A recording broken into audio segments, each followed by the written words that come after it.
Squid Game has taken the world by storm, becoming a global phenomenon with its candy-coated killer kids games that expertly explore its characters and the balance between society's powerful and powerless. We follow gi-hun, an absent father who's struggling through life, following his failed marriage, gambling problems, and debt issues.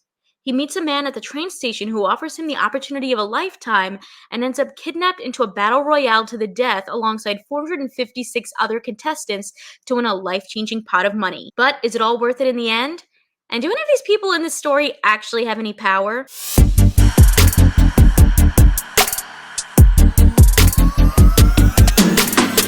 Kristen here, and we're exploring the fascinating themes in Squid Game, inspired by the violent, competitive, albeit beloved, Korean children's game of the same name.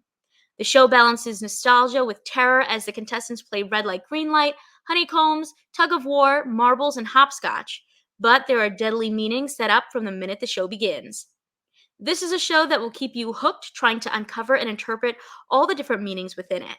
From the circle, triangle, and square shapes that symbolize the Squid Game and are hidden everywhere from the set, to business cards, to the masks worn to show ranks, to the over-the-top size of structures representing the hierarchy in the game, everything has a meaning. All people are supposed to be created equal, but the reality is we're not all treated that way. Everyone that participates in this game is just trying to survive in today's society, whether it's trying to reunite their family like Sae-byuk, or trying to provide for their family like Ali. But they can't seem to catch a break. These are everyday people just like us viewers who are trying to provide for our families, who are trying to succeed, who are trying to be happy. But the real world isn't as easy as all that, as we dive into an allegory of capitalist society, and how we ourselves are always fighting for our lives, often pitted against one another. Shades of red and green are prominent throughout the show, and the colors are set up from the very beginning to seemingly represent the powerful versus the powerless. From red light, green light to the colors of the wardrobe the guards versus the players wear, this was done purposely. In the first episode of Squid Game, a mysterious salesman knows gi-hun is struggling with debt and invites him to play a life-changing game by picking either a red or a blue card. He chooses the blue card, becoming a player in the Squid Game, though it seems likely that people who chose red might have become guards in the game. Was it really up to a color difference that could have changed gi-hun's role in the game? Would choosing red have put him in a position of power? Regardless of his choice, to me, the pink and green represents a false power divide. While the players are just seen as numbers and a gambling bet, it seems like the guards have power and are in control, right? The shapes on their masks depict how much power they each have, with circles being workers, triangles being guards, and squares being more managerial. It seems the more angles, the more power, as we see the front man has many contours on his mask, while the VIPs have even more intricate masks. But taking a closer look, it seems the PlayStation controller mask people are in a similar position to the players, and are just as powerless. They are numbered as well, they sleep in cells, and they're killed if they fall out of line. If anything, they are the workers being taken advantage of, being forced to do the dirty work of the higher, wealthier corporation. Take a look, for instance, at the end of the first episode when all the players vote pressing red or green buttons for if they want to stay in the game or leave. The vote starts backwards with gi-hun, aka the lowest number, and ends with number 1, Il-nam, the person who seems to be the weakest of those playing, but ultimately has the deciding vote. When you find out the truth about Il-nam, the power balance between pink and green goes completely out the window because the reality is neither group is in control.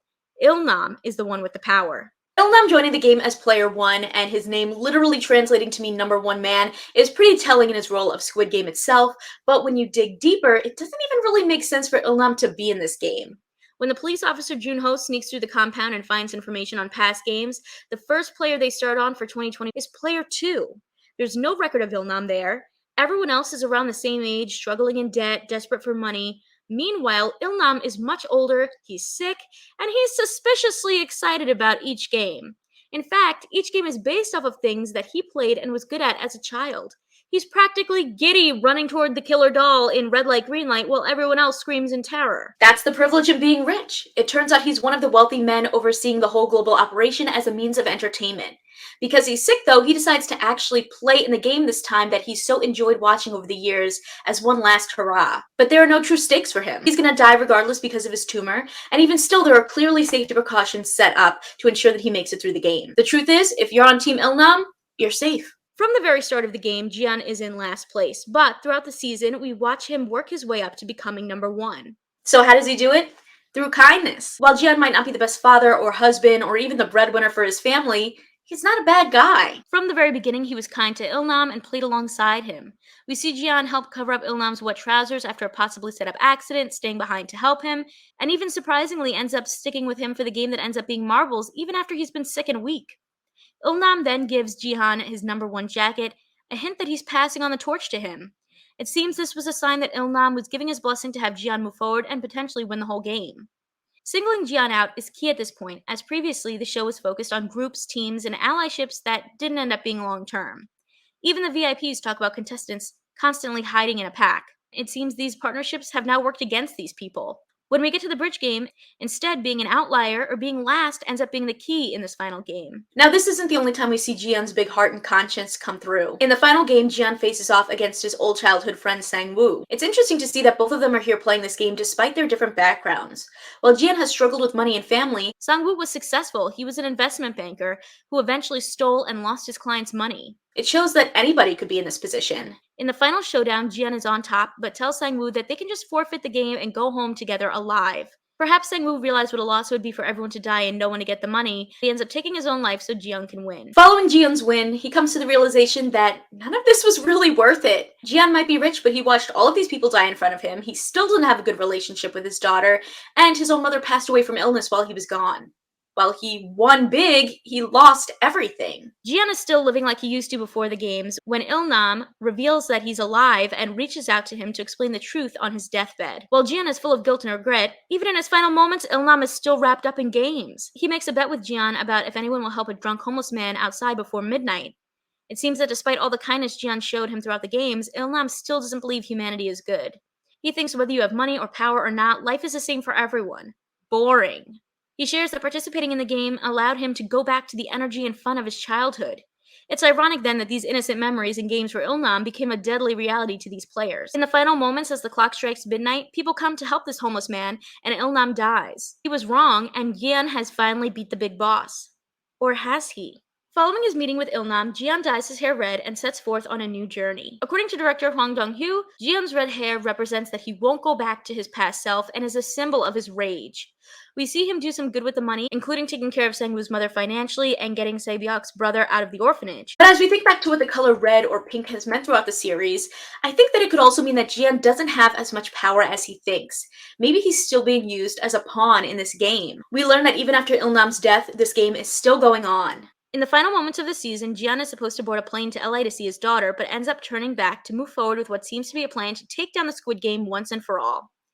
Here he is again, putting something else in front of his daughter, now his own revenge, as he tells the frontman that he's coming for him. While he's abandoning his daughter yet again, this is also the first time we see gi-hun taking on a serious role in his own destiny and not just allowing things to fall where they may. Now we know this game is clearly much bigger than Ilnam or the frontman. We see hints throughout the season as we learn that Squid Game has been going on for decades, and can see through the VIPs that this is really a global event. There are other Squid Games or other similar games happening throughout the world. Ilnam may have been in charge of this particular game, inspired by his own childhood, but there are clearly other bigger names in charge, especially if the game's still going on without him. It would be incredible to see this show continue on for multiple seasons spanning other countries and becoming a true face of global representation.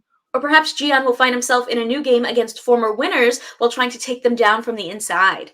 Either way, it seems that gi-hun is not alone in abandoning his family for the games. The frontman did the same thing after being a former player and embracing this new power, which eventually leads to him leading the game and shooting his brother. However, it would be really interesting if this was just all part of the plan. Maybe the frontman is slowly working to take down the corporation from the inside as well, and maybe he didn't really kill his brother. We didn't see a body after all. All in all, Squid Game surpasses language or nationality to tell a relatable story that has clearly captured the world.